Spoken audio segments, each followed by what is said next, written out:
नमस्कार दोस्तों, इस वक्त की तमाम बेहद बड़ी खबरें आप लोगों के लिए लेकर के आए हैं, जहां पर एक एक करके चलेंगे सभी मुख्य समाचार आप तक आगे से वीडियो में पहुंचाएंगे, जहां पर जानेंगे कि एग्जिट पोल में यहां पर एक ऐसा भी एग्जिट पोल है जिसमें इंडिया गठबंधन की प्रचंड बहुमत के साथ में सरकार बन रही है। और वहीं जानेंगे कि कैसे गोदी मीडिया का ही एग्जिट पोल हो गया है बेनकाब।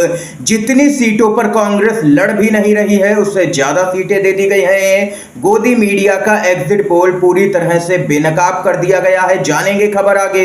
इसके साथ ही आप लोगों को बताएंगे कि इंडिया गठबंधन ने भी अपना एग्जिट पोल सामने रख दिया है। और वहीं आप लोगों को बताएंगे कि क्या बड़ी बेईमानी की तैयारी यहां पर पहले से ही शुरू हो चुकी है।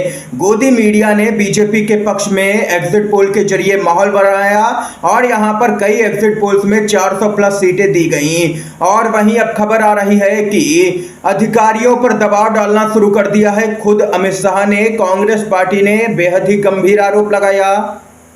इसके साथ ही बताएंगे कि बीजेपी भी एग्जिट पोल के आंकड़े देख करके हैरान हो गई, क्योंकि उसको खुद इतनी सीटों का अंदाजा नहीं था जितनी सीटें यहां पर गोदी मीडिया ने चाटुकारिता करते हुए एग्जिट पोल्स में दिखा दी हैं। यानी कि गोदी मीडिया 4 जून के बाद पूरी तरह से बेनकाब हो जाएगा, क्योंकि नतीजे बिल्कुल भी ऐसे नहीं रहने वाले हैं जैसे कि एग्जिट पोल में दिखाए गए हैं। इसलिए आप लोगों से एक छोटा सा निवेदन है कि चैनल को जरूर ही सब्सक्राइब कीजिएगा और देश हित में गोदी मीडिया को देखना पूरी तरह से बंद कर दीजिए। कमेंट बॉक्स में #बाइकआउट गोदी मीडिया जरूर ही कमेंट कीजिएगा दोस्तों। और इसके साथ ही वीडियो पसंद आए तो लाइक भी कीजिएगा। पहली जो बड़ी खबर आ रही है बताते चलें। जी हां दोस्तों, लगातार यहां पर कई गोदी मीडिया के चैनल्स ने एग्जिट पोल चलाए और उसमें बीजेपी को 400 पार सीटें दे दी गई हैं, जो कि पहले से ही तय था कि कैसे एग्जिट पोल दिखाए जाएंगे।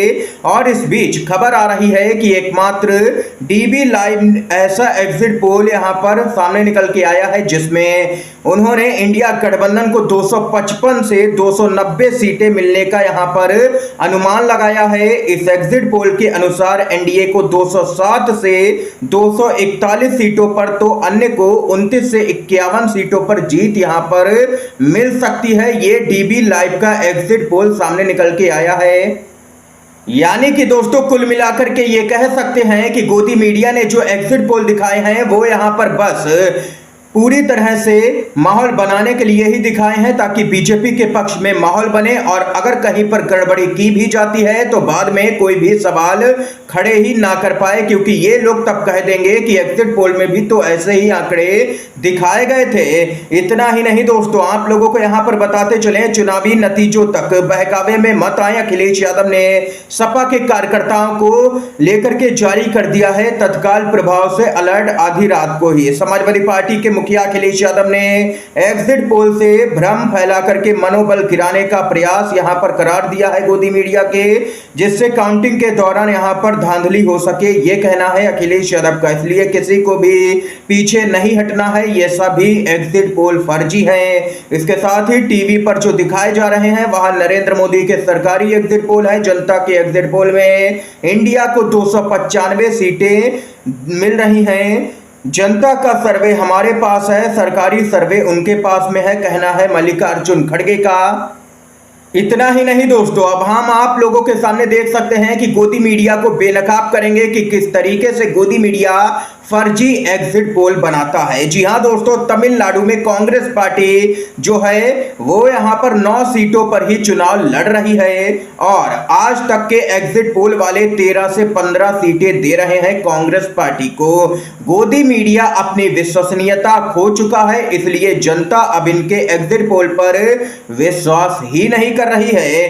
पूरी तरह से गोदी मीडिया बेनकाब हो चुकी है। जो कांग्रेस पार्टी यहां पर तमिलनाडु में 9 सीटों पर चुनाव लड़ रही है तमिलनाडु के अंदर, वहां पर आज तक वाले देख सकते हैं कि 13 से 15 सीटें दे रहे हैं। यानी कि इन लोगों को आंकड़ों तक का पता नहीं है और चलाते हैं टीवी पर एग्जिट पोल सिर्फ और सिर्फ टीआरपी के कारण। और वहीं अमित शाह ने सुबह से 150 डीएम से बात की है। रिजल्ट से पहले उन्हें डराया और धमकाया जा रहा है। कांग्रेस के नेता जयराम रमेश ने गंभीर आरोप लगा दिए हैं दोस्तों अमित शाह पर।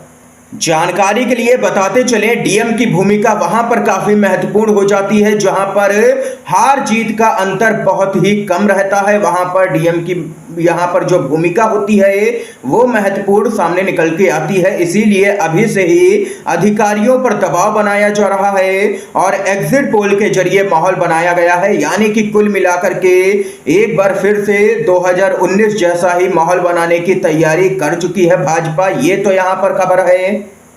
इसके साथ ही दोस्तों एक और बड़ी खबर बताते चले, सिक्किम और यहां पर अरुणाचल प्रदेश में वोटों की गिनती लगातार जारी है। रुझान सामने निकल के आ चुके हैं। बताते चले, अरुणाचल में एक तरफा जीत की ओर बढ़ रही है बीजेपी।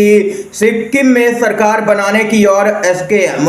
वोटों की गिनती लगातार जारी है। बताते चले, अरुणाचल प्रदेश में विधानसभा की 60 सीटें हैं जिसमें बीजेपी पहले ही 10 सीटें यहां पर निर्विरोध जीत चुकी है। यानी कि वहां पर लोकतंत्र को कुचला गया और अब खबर आ रही है कि 32 सीटों पर बीजेपी आगे चल रही है। 4 अन्य के खाते में, 2 एनपीपी और 1 कांग्रेस पार्टी आगे चल रही है सीट पर। और वहीं दोस्तों बात करें सिक्किम की तो यहां पर 32 विधानसभा की सीटें हैं जहां पर एसकेएम 27 सीटों पर, एसडीएफ 2, बीजेपी 0 और अन्य के खाते में 0 सीटें जा रही हैं। ये यहां पर देख सकते हैं कि 2 राज्यों के विधानसभा जो चुनाव हुए थे वहां पर वोटों की गिनती भी जारी है। इसके साथ ही बड़ी खबर आ रही है। जी हां दोस्तों, 2004 में भाजपा को 250 सीट दिया गया था तमाम यहां पर एग्जिट पोल्स के जरिए।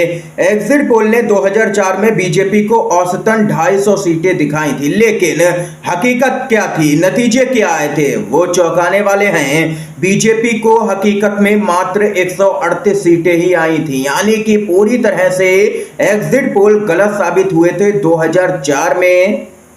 और वहीं दोस्तों पूरे मामले पर आम आदमी पार्टी के नेता संजय सिंह ने कहा है कि यह साफ तौर पर दिख रहा है कि ये सारे एग्जिट पोल फर्जी हैं। जाहिर है ये दर्शाए गए आंकड़े संभव ही नहीं है। ये बात तो सर्वे एजेंसी भी जानती हैं। सबसे अजीब बात यह है कि सभी सर्वेक्षण प्रत्येक राज्य के लिए लगभग समान नंबर दे रहे हैं। आमतौर पर इसमें व्यापक विविधताएं होती हैं, इसलिए प्रत्यक्ष रूप से सभी एग्जिट पोल में हेरफेर किया गया है। लेकिन क्यों, आइए जानते हैं। ये यहां पर संजय सिंह ने बताया है।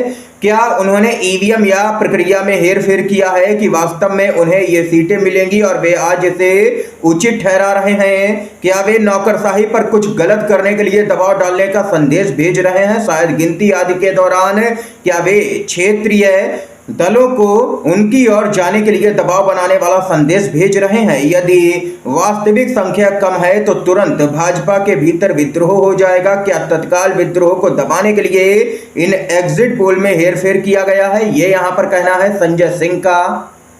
जानकारी के लिए बताते चले, अमित शाह ने पश्चिम बंगाल में 25 का लक्ष्य रखा, लेकिन गोदी मीडिया को देखिए। एक्सिस माई इंडिया ने बीजेपी को 31 सीटें दे दी। हर बीजेपी नेता ने उड़ीसा में करीब 14 सीटें मिलने का दावा किया, लेकिन एक्सिस माई इंडिया बीजेपी को 20 सीटें दे रहा है। उन्होंने तेलंगाना में 6 सीटों की उम्मीद रखी, लेकिन एक्सिस माई इंडिया ने बीजेपी को 12 सीटें दे दी हैं। यानी कि गोदी मीडिया पूरी तरह से बौखलाया हुआ है।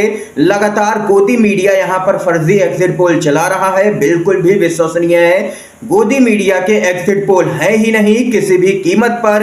यहां तक कि फलौदी सट्टा बाजार भी बीजेपी को 270 सीटों के करीबन दिखा रहा है, यानी कि बहुमत से पीछे। और ये गोदी मीडिया को देखिए कि 400 सीटों का आंकड़ा पार करा रहा है। अगर कल को यहां पर भाजपा 500 पार का नारा भी देते तो ये गोदी मीडिया वाले 500 पार भी करा ही देते, कैसे भी करके, भले ही कहीं और से सीटें लानी पड़ जाती। ये तो है हमारे देश की मीडिया का हाल दोस्तों। इस समय की ये आज की तमाम बेहद बड़ी खबरें, मुख्य समाचार सामने निकल के आए जो हमने आप लोगों तक पहुंचाए हैं। दोस्तों अगर वीडियो पसंद आया हो तो लाइक कीजिएगा, ज्यादा से ज्यादा शेयर कीजिएगा इन खबरों को। वीडियो देखने के लिए आप सभी का बहुत बहुत धन्यवाद। जय हिंद, जय भारत।